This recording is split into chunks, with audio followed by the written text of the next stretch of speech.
பள்ளிகளில் ஆங்கில மொழியை பயிற்று மொழியாக்கும் அறிவிப்பை கண்டித்து தமிழ் வழி கல்வி கூட்டியக்கம் ஆர்ப்பாட்டம் நடத்தினர்.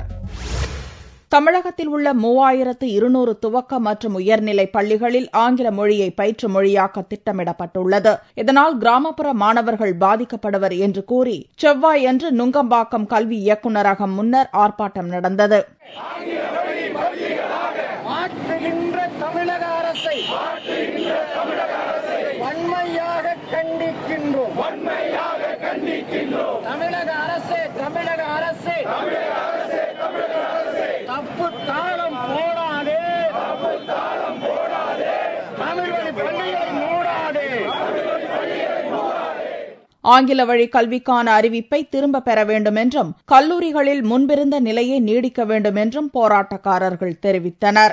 தமிழகம் எங்கும் உள்ள அரசு பள்ளிகளில் ஆங்கில வழி வகுப்புகளை தொடங்க இருப்பதாக அறிவித்துள்ளது.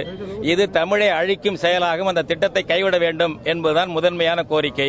கல்லூரிகளில் தமிழ் வழியில் தேர்வு எழுதிய மாணவர்கள் இனிமேல் ஆங்கிலத்தில் தான் எழுத வேண்டும் என்று நிபந்தனை போடுகிறார்கள், அறிக்கை கொடுத்திருக்கிறார்கள். அந்த அறிக்கையும் திரும்ப பெற்று வழக்கம் போல் தமிழில் தேர்வு எழுத அனுமதிக்க வேண்டும் என்பது எங்களுடைய கோரிக்கை. இந்த ஆர்ப்பாட்டத்தில் 200க்கும் மேற்பட்டோர் பங்கேற்றனர். அங்கு பாதுகாப்புக்கு இருந்த போலீசார் அனைவரையும் கைது செய்து அப்பகுதியிலிருந்து அப்புறப்படுத்தினர்.